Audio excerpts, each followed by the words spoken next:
জাপানে রাস্তার মোড়ে মোড়ে কোনো মসজিদ নাই, রাত জেগে ওয়াজ নাই, নসিহত নাই, ধর্মীয় স্কলার নাই, মাজার নাই, ওরস নাই, পীর নাই, মুরিদ নাই, কুতুব নাই, আবদাল নাই, তাবলিগ নাই। আমরা শ্রেষ্ঠ জাতি বলেও তাদের কোনো দাবি নাই। এগুলো ছাড়াই জাপান একটা সুশৃঙ্খল জাতি। গত 30 বছরের মধ্যে কোনো দুর্নীতি নেই, কোনো ঘুষ নেই, কোনো ধর্ষণ নেই, স্কুলে কোনো ছাত্রকে বেত্রাঘাতের রেকর্ড নেই, কোনো কাজের জন্য কোনো ফাইল আটকে পড়ার নজির নেই, কারো সুপারিশ ছাড়া কোনো ছাত্রকে স্কুলে ভর্তি হতে পারছে না, কারো প্রমোশন হচ্ছে না এমন দৃষ্টান্তও নেই। দলীয়ভাবে জাপানের কোনো বিশ্ববিদ্যালয়ে কোনো শিক্ষকের নিয়োগের নজিরও নেই। রাস্তায় পড়ে থাকা বুভুক্ষ মানুষও নেই, আছে শুধু কর্মনিষ্ঠা, শৃঙ্খলা। ভূমিকম্পের সময় সব খাবার ক্যাম্পে রেখে দেওয়া হয়েছিল, নিজের প্রয়োজনের চেয়ে বেশি কেউ একটা রুটিও নিয়ে যায়নি। ত্রাণ কেন্দ্রে একজন প্রহরীকেও পাহারাদার রাখতে হয়নি। লাইনে দাঁড়িয়ে সবাই যার যার মতো প্রয়োজনীয় খাবার নিয়ে গেছে। লাইনে দাঁড়ানো শেষ ছেলেটির হাতে খাবার প্যাকেট দেয়, সে সেই প্যাকেট আবার লাইনের সামনে রেখে এসেছে, যদি তার সামনে দাঁড়ানো কারো খাবার কম পড়ে যায়।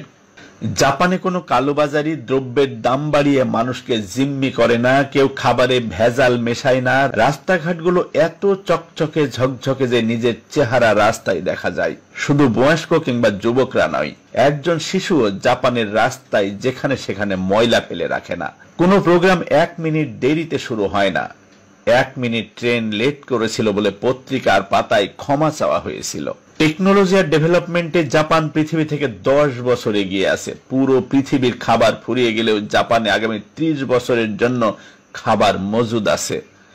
বোমায় কয়লা হয়ে যাওয়া জাপান পুরো দুনিয়ায় গাড়ির বাজারে নেতৃত্ব দিচ্ছে, অথচ জাপানে ভার্চুয়ালি কোনো ন্যাচারাল রিসোর্স বলতে কিছুই নেই। জাপানের মানুষের আছে শুধু বিনয় আর বিনয় আর ক্ষমা প্রার্থনা। অবসরে যাওয়া জাপানি প্রধানমন্ত্রী বারবার বলছেন, কি করতে পেরেছি তার জন্য দয়া করে গুণ কীর্তন করবেন না, বরং যা করতে পারিনি সেটার জন্য ক্ষমা প্রার্থনা করছি। দুহাত একসাথে করে জনগণের সামনে মাথা নিচু করে বারবার ক্ষমা চাচ্ছিলেন জাপানের বিদায়ী প্রধানমন্ত্রী শিনজো অ্যাবে। সামনে রোজা আসছে, কিন্তু আমাদের দেশে শুরু হবে কেনাকাটার মহোৎসব। যার 2 কেজি পেঁয়াজ দরকার সে কিনছে 10 কেজি, 20 কেজি। যার 1 কেজি চিনি দরকার সে কিনছে 10 কেজি। এমন করে খাবার মজুদ করা হচ্ছে যেন সারা বছর না খেয়েছিল, রোজার পরও আর কোনোদিন খাবার খাবে না। দুনিয়ার সব খাবার এই 30 দিনেই শেষ করতে হবে।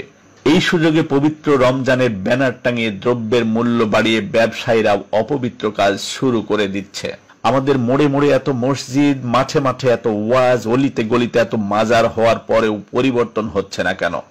ধর্মের দোষ দিচ্ছি না, শুধু আত্মসমালোচনা করছি। সবাই ভালো থাকবেন, আমাকেও ক্ষমা করবেন। ধন্যবাদ সবাইকে।